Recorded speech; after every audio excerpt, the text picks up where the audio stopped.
भाई जी निरंतर नाम जप करते थे, तो जब वहां से लौटे तो सायंकाल समुद्र के किनारे बैठे हुए थे।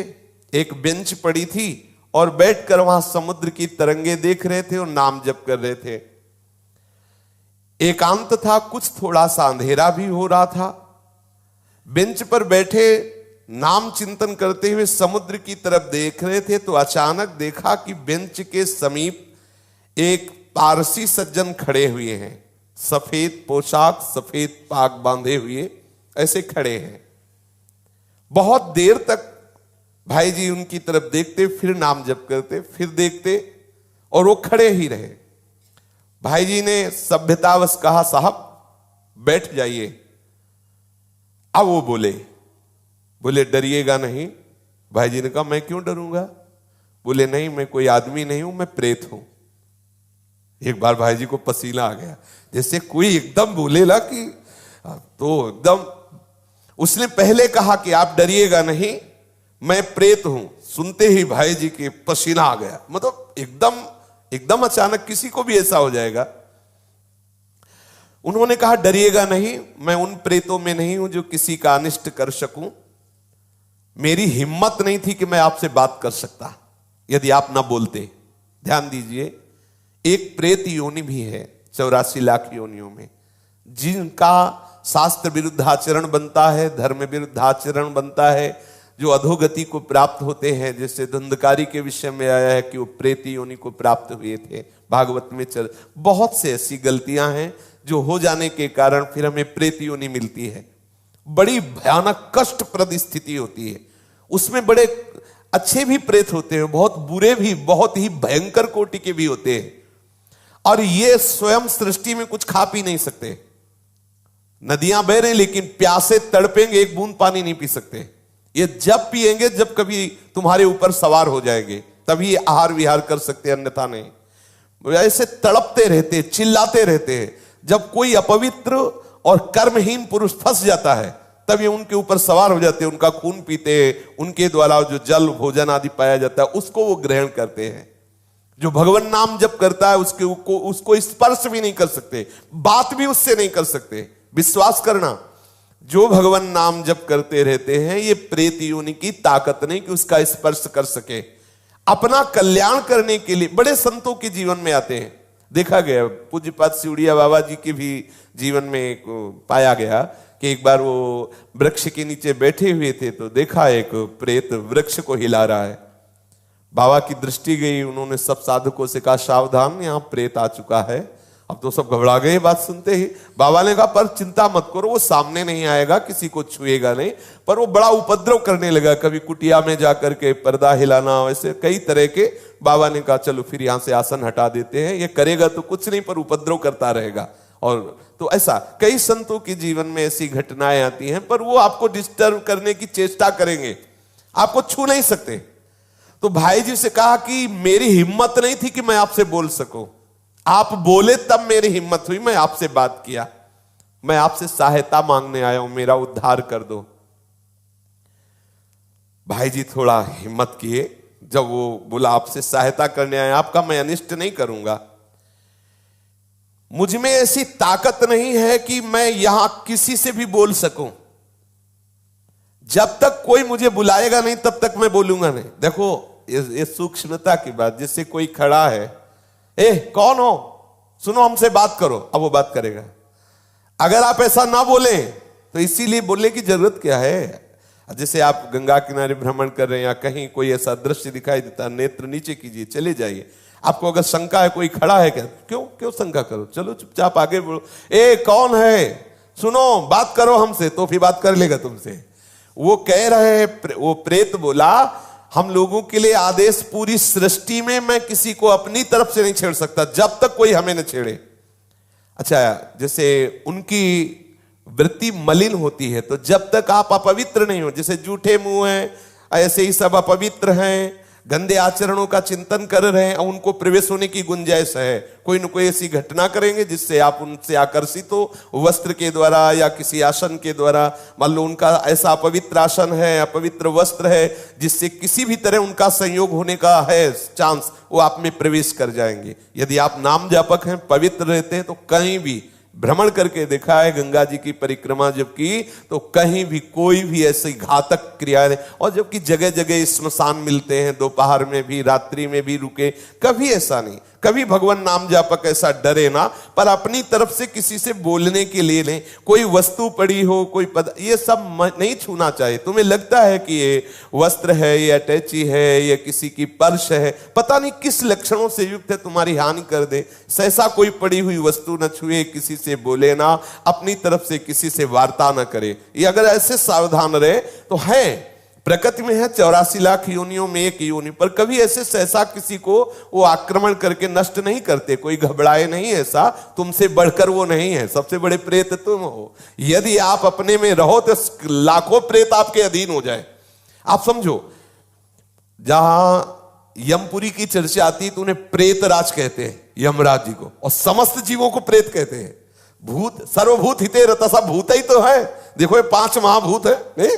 ये भूत थोड़ी, ये महाभूत है, इनमें फंस गए, अब इनसे मुक्त हो जाओ। ये भूत है, परेशान करते रहेंगे। 5 तो लगे ही है, चूक गए तो और ऊपर इनमें छठा भी चढ़ जाएगा, और वो परेशान करता रहता है। इसलिए मैं प्रतीक्षा कर रहा था कि आप बोले तो मेरी हिम्मत पड़े। भाई जी महाराज प्रेत से बोले, तुम क्या चाहते हो? बोले, मेरे पास बहुत सी शक्तियां हैं, मैं कोई साधारण प्रेत नहीं हूं, मुझे गीता याद है पूरी। वैसे तो कहते गीता के श्लोक बोलो तो प्रेत भग जाएगा, वो कह रहा मुझे गीता याद है पूरी, पूरी गीता याद है मुझे। प्रेत लोक में बहुत दुर्गति हो रही, मैं बहुत घबरा गया हूं, वहां बहुत दंड मिलता है। देखो एक बात ध्यान रखनी कि यदि आप भगवत मार्ग में चल रहे हैं, मनमानी गंदे आचरण करेंगे शास्त्र विरुद्ध, तो भगवान सब देख रहे हैं। डरो, इस बात से डरो, कहीं तुम्हारी दुर्गति ना हो। देखो बोला मैं, मुझे गीता याद, कंठस्थ 18 अध्याय। तो उन्होंने कहा कि आप तो पारसी हैं, आपका कैसे कल्याण होगा? आप किस पर श्रद्धा करते जो मैं वो क्रिया करूं आपका कल्याण हो जाए? तो उनका आप भगवान नाम कीर्तन करवा दीजिए और गया जी में श्राद्ध करवा दीजिए, मेरा कल्याण हो जाएगा।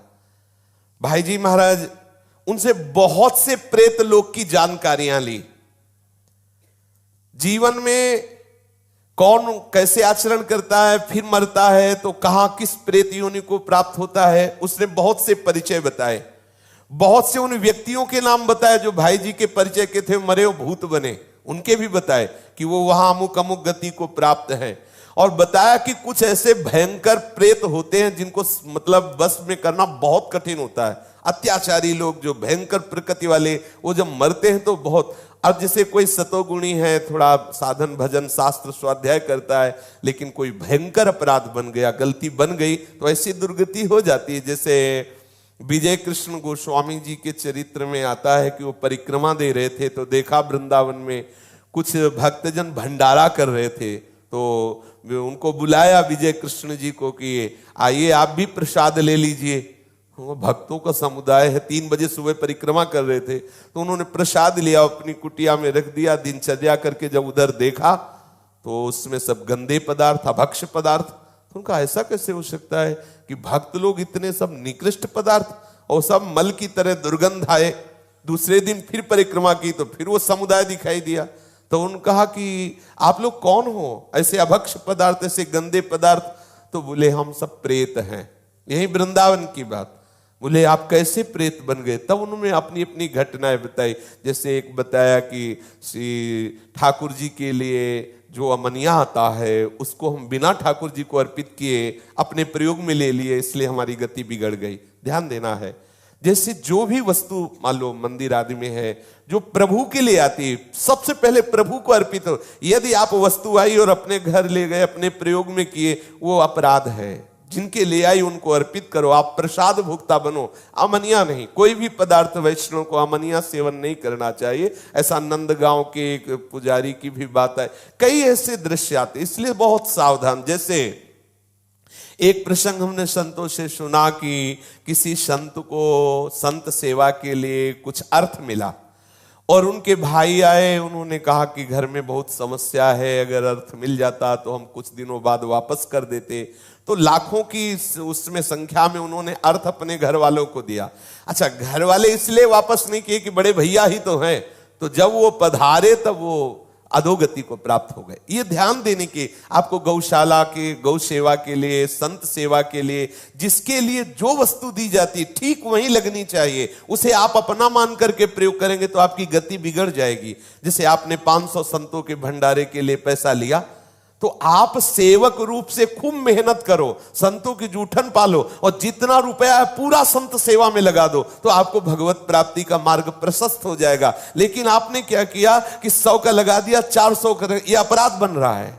ये आपकी बुद्धि को मलिन करके और ऐसे आचरण करवा देगा जिससे आपकी गति बिगड़ जाए। देखो, यहां मनमानी आचरण कर ले, लेकिन निर्णायक बैठा हुआ है, आपकी एक एक चेष्टा को देख रहा है। इसलिए देखो, आप डरो इस बात से। 18 अध्याय गीता के याद में प्रेत बना हुआ टहल रहा है और भाई जी से प्रार्थना कर रहा है कि बहुत दुर्गति होती है, बहुत मार पड़ती है, न पानी पी सकते हो, न खा सकते हो, कितना हमें क्लेश दिया जाता है। वो अपनी सब बातें बताने लगा।